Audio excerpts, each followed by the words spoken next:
எல்லாருக்கும் வணக்கம். நான் டாக்டர் கார்த்திகேயன்.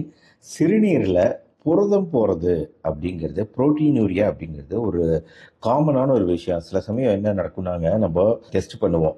இப்போ யூரின் டெஸ்ட் பண்ணி பார்க்கும்போது எல்லா விஷயமும் நார்மலாக இருக்கும். ஆனால் புரதம் மட்டும் மிக அதிகமாக, அளவுக்கு அதிகமாக சிறுநீரில் வெளியேற மாதிரி இருக்கும். பொதுவாக 150 மில்லிகிராம் பர் டெசிலிட்டர் அப்படின்னு 150 மில்லிகிராமுக்கு மேலே சிறுநீரில் புரதம் போனால் வந்து புரோட்டீனூரியா இருக்கு, புரதம் லீக் ஆகுது சிறுநீரில் இருந்துன்னு சொல்லுவோம்.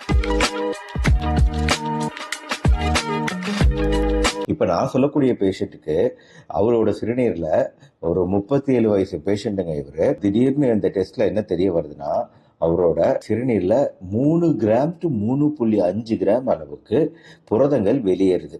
அதாவது 3000 3500 மில்லிகிராம் அப்படின்னா எவ்வளவு அதிகமான புரதம் வெளியேறுதுன்னு பாருங்க. இதை வந்து நெஃப்ரோட்டிக் கிரேடுன்னு சொல்லுவோம். அதாவது கிட்னி டேமேஜ் ஆகி வரும், சிறுநீரகம் டேமேஜ் ஆகி வரக்கூடிய அளவுக்கு அதிகமான புரதம் வெளியேறுது. பொதுவாக இந்த புரதம் வெளியேறதை பொறுத்த வரைக்கும், சிறுநீரில் வரதை பொறுத்த வரைக்கும் பெரும்பாலானவங்களுக்கு நார்மலாகவே இருக்கும். வேற எந்த தொந்தரவுமே இல்லாம புரதம் மட்டும் வெளியேற மாதிரி இருக்கும். அவங்களுக்கு வேற ஏதாவது பிரச்சனை இருக்கா அப்படிங்கறத ஃபர்ஸ்ட் கேட்கணும். அதாவது சமீபத்துல காய்ச்சல் அதிகமா வந்துச்சா, இல்ல மிக தீவிரமான உடற்பயிற்சி செய்பவரா நீங்கள், இல்ல சமீபத்துல தண்ணீர் ரொம்ப குறைவா குடிக்கிறீங்களா, டீஹைட்ரேஷன் மாதிரி தண்ணீர் ரொம்ப குறைவா இருக்கிற மாதிரி ஒரு சூழ்நிலையில நீங்க இருந்தீங்களா, சமீபத்துல ஏதாவது யூரினரி தொற்று கிருமிகள் வந்து சிறுநீர் போகும்போது எரிச்சல் இந்த மாதிரி போனீங்களா, இதுல தான் வந்து நம்ம ஃபர்ஸ்ட் கேட்க வேண்டியது. பொதுவா இதுல ஏதாவது பாசிட்டிவா இருக்கு அப்படின்னு வைங்களேன், அப்போ வந்து நம்ம சொல்லிடலாம், இது வந்து ரொம்ப பயப்படுறதுக்கு ஒன்றும் இல்லை. இந்த பிரச்சனைகள் குறையும் போது, காய்ச்சல் குறையும் போது, இல்லை உடற்பயிற்சிகள் செய்றீங்க, அது கொஞ்சம் சரி செய்யும் போது இந்த புரதம் லீக் ஆகிறது குறைஞ்சிரும் அப்படிங்கிற நல்ல முடிவுக்கு வரலாம். ஆனா இந்த பேஷண்ட் இப்போ எடுத்துக்கோங்க, 37 வயசு, புரதம் வெளியேறுதல் அப்படிங்கிறது மிக அதிகம், 3+4+ கேட்டகரி அப்படிங்கும்போது இப்ப நான் சொன்ன எந்த விஷயங்களும் இல்லை அப்படிங்கிறது தான் இங்க ஒரு விஷயம். இது வரைக்கும் நான் சொன்ன காய்ச்சலோ மற்ற சாதாரண விஷயங்கள் எதுவும் அவருக்கு இல்லை. யூரினரி தொற்றுக்கள் இருப்பதற்கான அறிகுறிகளும் தென்படல, வெறும் புரதம் லீக்கேஜ் மட்டுமே. அவருக்கு வந்து இந்த கிட்னி பகுதியெல்லாம் இருக்கு பாத்தீங்களா, இந்த பிளாங்க் பெயின் சொல்லுவோம், இந்த பின்பகுதியிலலாம் ஏதாவது வலி இருக்கா, முதுகு பகுதியில சிறுநீரகம் இருக்க பகுதியில வலி இருக்கா அப்படின்னு கேட்டு பார்த்தோம். அந்த மாதிரி வலியும் கிடையாது. கால் மூட்டுக்கள் இங்கெல்லாம் வந்து வீக்கம் இருக்குதா அப்படின்னு பாக்குறோம், கால் வீக்கமும் கிடையாது. சமீப காலங்கள்ல எடை ஏதாவது குறைஞ்சிருக்கா அதிகரிச்சிருக்கா அப்படின்னு பார்க்கும்போது அந்த மாதிரி மாறுதல் இல்லை. ஆனா அவரோட எடை வந்து அதிகம் தான். ஏன்னா அவரோட பிஎம்ஐ அப்படின்னு சொல்லக்கூடிய உடல் எடை அளவிடக்கூடிய விஷயம் பாத்தீங்களா, இது வந்து பிஎம்ஐ வந்து எப்பவும் 24.5க்குள்ளதான் இருக்கணும். ஆனா அவருக்கு பிஎம்ஐ 36 அப்படின்னு இருக்கு. 36னா கண்டிப்பா உடல் குண்டா இருக்கிறவர் அப்படின்னு மட்டும் தெரியுது. வேற என்னதான் பிரச்சனை அப்படின்னு ஒன்றும் புரியலையே. வேற என்ன ஹிஸ்டரி அவருக்கு தொந்தரவுகள் இருக்கு.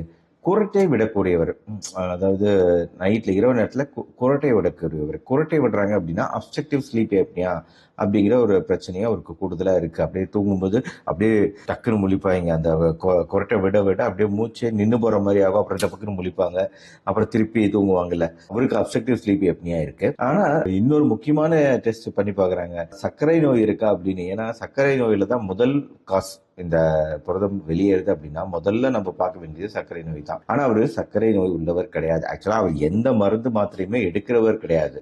அதனால சர்க்கரை அளவுகள் HbA1c டெஸ்ட் பண்ணி பார்க்கும்போது அதெல்லாம் ரொம்ப நார்மலா இருக்கு, 5.4 அப்படிங்கிற அளவுல. வேற ஏதாவது அலர்ஜிகள் இருக்கான்னு கேட்கிறோம், எந்த அலர்ஜியும் கிடையாது. காலையில எந்திரிச்சோட தும்மல் முதற்கொண்டு எந்த அலர்ஜியும் கிடையாது. இப்ப அப்பா அம்மா யாருக்காவது சிறுநீரகம் சம்பந்தமான நோய்கள் இருந்திருக்கா அப்படிங்கிற ஹிஸ்டரியை கேட்டு பார்க்கிறோம்.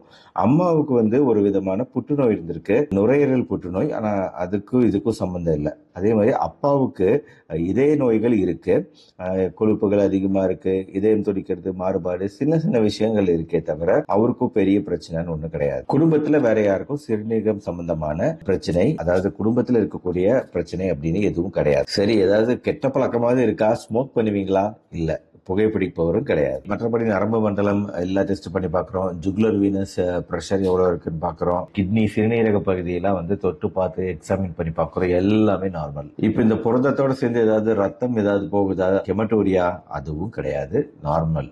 சிறுநீர் மட்டும் நுரைத்து போகுது. ஃப்ராத்தி யூரின், அதான் புரதம் போகும்போது நடக்கக்கூடியது.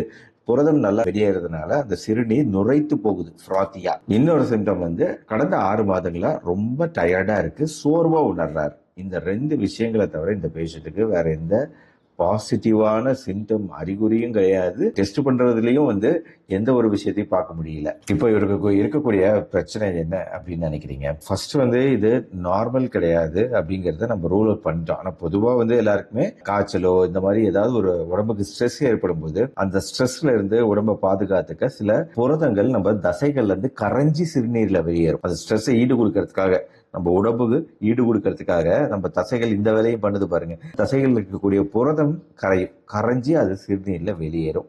இந்த மாதிரி நார்மலான விஷயம் எதுவுமே இங்க பார்க்க முடியல.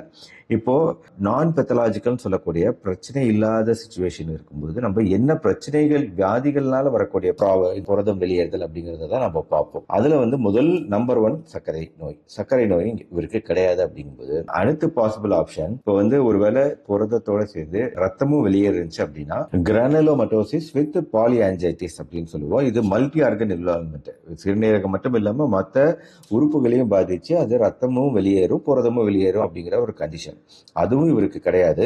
நோய்கள் பொறுத்த வரைக்கும் ரோல் அவுட் பண்ணிடலாம். அடுத்த அல்போர்ட் சிண்ட்ரோம்னு ஒன்று இருக்கு. அல்போர்ட் சிண்ட்ரோம்ல வந்து காது கேளாமை இருக்கும். காது கேளாமை இருக்கிற இந்த பேஷண்ட்ல கொலாஜன், ஒரு முக்கியமான கொலாஜன் நம்ம உடம்புல உற்பத்தி செய்யப்படாது. அதனால வந்து வரக்கூடிய ஒரு பிரச்சனை அல்போர்ட் சிண்ட்ரோம். அதுலயும் வந்து இந்த மாதிரி புரதம் வெளியேறுதல் கூடவே காது கேளாமை இருக்கும். இது வந்து குடும்பம் வழியா பரம்பரையா வரக்கூடிய ஒரு பிரச்சனை. ஆக அல்டிமேட்டா கடைசியா என்ன டயக்னோசிஸ் அப்படின்னா மெம்பரேனஸ் நெஃப்ரோபதி அப்படிங்கிற ஒரு ஆட்டோ இம்யூன் நோய். இந்த ஆட்டோ இம்யூன் நோய்கள் பல வகையான நோய்கள் உங்களுக்கு தெரிஞ்சிருக்கும். முக்கியமா இந்த தசைகளை பாதிக்கக்கூடிய அந்த மயசீனியா கிரேவிஸ் இந்த மாதிரி நோய்கள்லாம் நீங்க கேள்விப்பட்டிருக்கீங்க. அந்த வகையில இந்த மெம்பரேனஸ் நெஃப்ரோபதி அப்படிங்கிறது வந்து நம்ம உடலோட எதிர்ப்பு அணுக்கள் வந்து கரெக்டா குறிப்பா போய் நம்ம சிறுநீரகத்துக்கு உள்ளார இருக்கக்கூடிய இந்த ஃபில்ட்ரேஷன் சிஸ்டம்ல ஃபில்டர் பண்ணக்கூடிய புரதம் வெளியேறக்கூடிய ஃபில்டர் பண்ணக்கூடிய இடத்துல டேமேஜை உண்டாக்குறது.